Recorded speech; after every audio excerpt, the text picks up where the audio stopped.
کہ جس نے روزہ نہیں رکھا پورا سال رمضان مبارک کے علاوہ روزہ رکھے پھر بھی ایک روزے کے برابر نہیں ہو سکتے. اور اللہ تبارک و تعالیٰ کتنی مہربانی فرما رہے ہیں. جو حدیث پڑھی فرمایا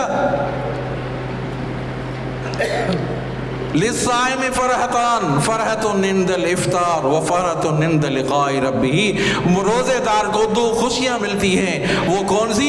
ایک تو افطار کے وقت جو خوشی ہوتی ہے وہ تو دیدنی ہے, وہ تو منظر ہی کوئی اور ہوتا ہے عزیزو. اللہ تبارک و تعالیٰ کے ہاں فرمایا جب روزے دار افطار کے وقت دعا کرتے ہیں اللہ تبارک و تعالیٰ قبول فرماتے ہیں.